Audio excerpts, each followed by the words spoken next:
Hello and welcome to Kettle and Bones, where we make really delicious, really healthy food. And you can too. Today we're making one of my absolute favorite side dishes to serve next to a piece of grilled or roasted meat. It's rich, it's indulgent, it feels like something you'd have to do penance for, but it's loaded with nutrients, vitamins, and fiber, and contains almost no sugars. It's just the right supporting cast member for your next superstar beef, chicken, fish, or other main meal item. We're making roasted vegetables in balsamic cream. Let's get cooking. As this dish's name implies, we're going to begin by roasting vegetables. One choice that works really well for this is Brussels sprouts. Some people can't stand Brussels sprouts. I've always liked them. Even as a young kid, I just always enjoyed them. And one of the things that makes them so good for this dish, or any really saucy preparation, is their cross-section. They're basically tiny little cabbages made of layers upon layers of leaves. That means when you slice them, you expose all these great little nooks and crannies where sauce can fill in and just load up each and every bite with the flavor of the sauce. Today, I just sliced each one of these in half and cut off the end where the tough part of the stem is. If you've never liked Brussels sprouts, you might like them this way. We're roasting them first. That's going to change the flavor. We're going to get some caramelization happening that will sweeten them a bit. And the sauce we're going to make will be creamy and slightly tangy. And that's going to coat and fill the spaces of each of these slices, making them just burst with flavor. Trust me, this will be really good. I hope I've convinced you to go ahead and try this using Brussels sprouts, but if you just can't bring yourself to do it, this is also great with other veggies. In fact, I'm going to add a little variety to this. I'm adding some florets of cauliflower.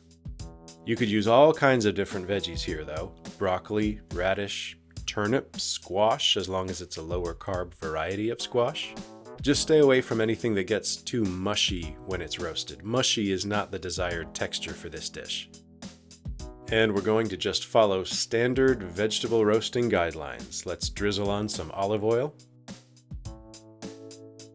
some freshly ground black pepper, and a sprinkle of salt.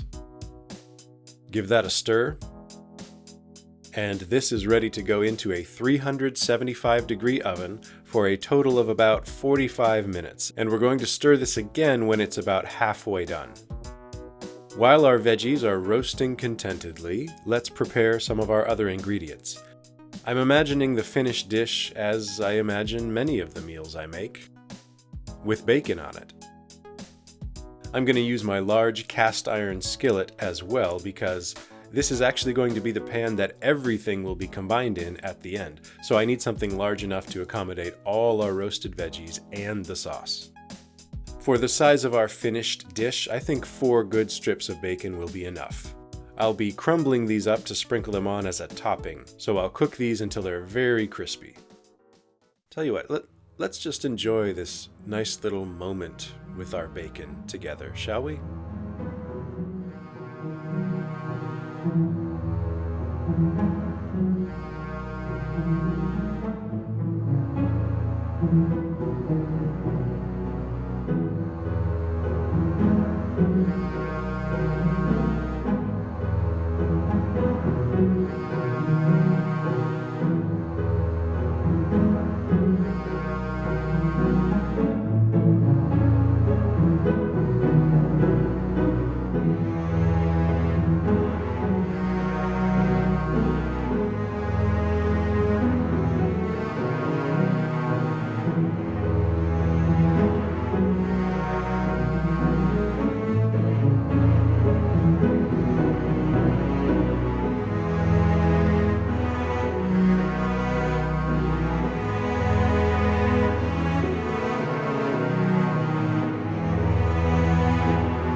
Perfect. What were we making again? Veggies? Oh yeah. Go ahead and set your bacon aside to cool and crisp up. And it's been about 20 minutes since we put the vegetables into the oven. Let's check in on them. Looking good. They're coming along nicely. Let's stir these up so every piece has a chance to get some nice roasty coloration on it. We'll see them again in about 20 more minutes. And while I'm thinking of it, I'm going to prep something that we'll need for the very, very end, and that is about 2 tablespoons of unsalted butter cut into cubes. This is going into the freezer for the remaining 25 minutes or so until our sauce is just about done. I'll explain why we're doing this in just a moment. Okay, next we're going... Up. Don't you even think about wiping out that pan. That bacony goodness is the bedrock on which our rich, creamy sauce is going to be built.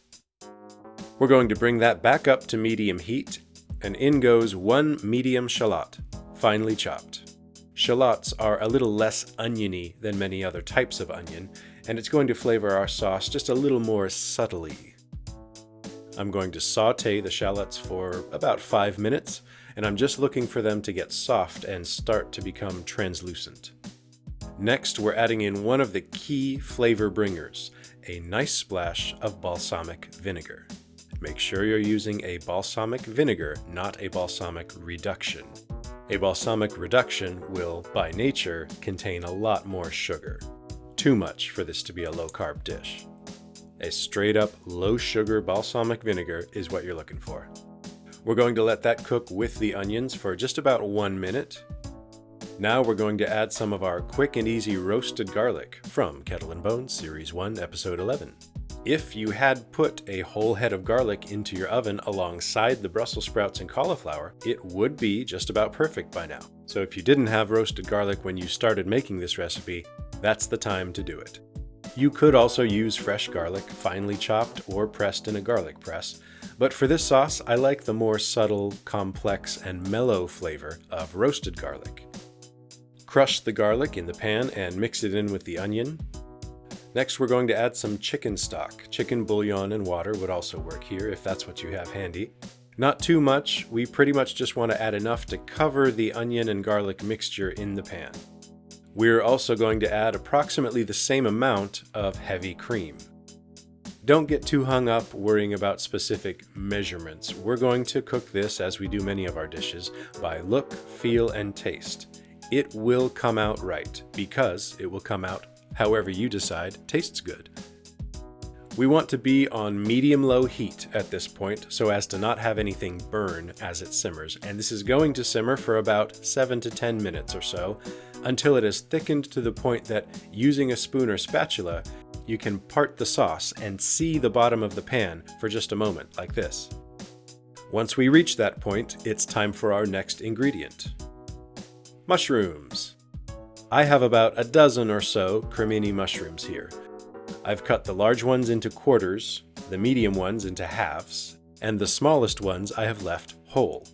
The idea is we want all of our pieces of mushroom to be roughly the same size so they cook at about the same rate. These mushrooms are going to release a little of their water, so don't worry if your sauce appears to get a little thinner after you add these. A few more minutes of simmering is going to thicken it right back up. About 4 minutes have passed since I added the mushrooms, and the spatula once again is showing us that the sauce has thickened. I'm going to finely grate in just a bit of Parmigiano Reggiano cheese for its nice, nutty, salty flavor. This is all to your taste, by the way. Let's kill the heat, dash over to the freezer, and in goes our very cold, unsalted butter. We're going to mix as the butter melts. Why did we put the butter in the freezer to get it so cold? The answer, in a word, is emulsification. The answer in several words is cold butter is going to melt in our warm sauce very slowly, much more slowly than room temperature or even refrigerator temperature butter would do. Melting it slowly results in microscopic droplets of butter being suspended in our sauce, creating an emulsion, just like when we made our Caesar salad dressing and our deluxe mayonnaise. Have you ever had a pan sauce or gravy where the oil had separated from the rest of the sauce, leaving you with your food sitting in a greasy pool? That's what happens when emulsification doesn't happen, or when an emulsion breaks or separates. We aren't making a greasy soup for our veggies to sit in. We want a sauce that coats and fills all those little veggie crevices with its flavors. So keep your butter cold, let it melt gradually, and you'll be rewarded with a thick sauce that clings to your veggies like liquid duct tape.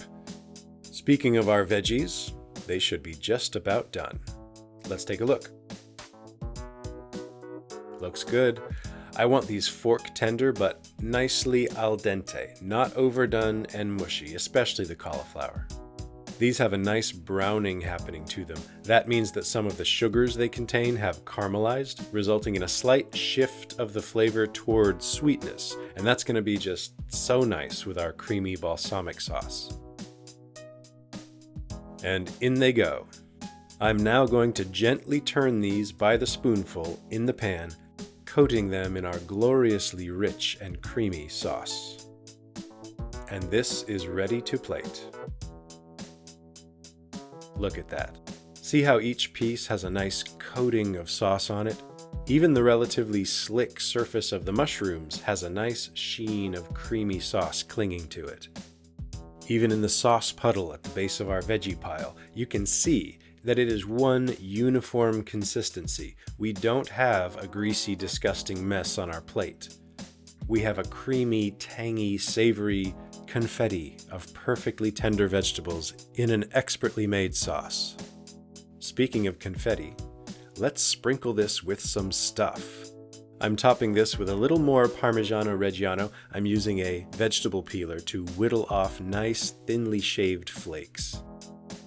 And some freshly torn leaves of parsley for some herby deliciousness. Personally, I like this with just a few more twists of freshly ground black pepper. And what am I forgetting? Ah, the bacon. It's strange. I'm suddenly feeling an overpowering urge to eat my vegetables. Seriously, if there's a better way to make Brussels sprouts, cauliflower, and mushrooms any more appealing, I don't know it. Oh, that's even more appealing. At the beginning of this episode, I mentioned that this is one of my favorite sides to serve with a grilled meat. I'll be enjoying this today with one of my personal favorites, a juicy sirloin steak cooked sous vide to medium rare, then pan-seared to perfection. And I can get away with seasoning the steak very minimally because cow. The balsamic cream sauce is just mind-blowing on meats as well. The same goes for chicken, pork, fish. Picture this. What if, tossed in the sauce with our veggies, we had slices of, let's say, grilled spicy sausage, maybe a nice kielbasa. Make this your own. Listen to your heart. And stomach. I referred to this as a favorite side dish of mine earlier, but the more I look at this plate here, the more I start to wonder which one is really the star of the show. The firm yet tender vegetables in that amazing balsamic cream sauce. It's rich, creamy, tangy, salty, slightly sweet, smoky, mildly peppery. This dish is notorious for upstaging its co-stars. It's quick to anger, highly emotional and irrational, arrogant, thoughtless, fiercely litigious, and on all counts just insufferable. But when you see it up on that plate, you know. This dish is a superstar. Stay with Kettle and Bones for many, many more low-carb, healthy sides, ingredients, and meals, all worthy of celebrity status, with enough star power to turn even the harshest critic into a lifelong superfan. But for now, just enjoy your roasted vegetables in balsamic cream.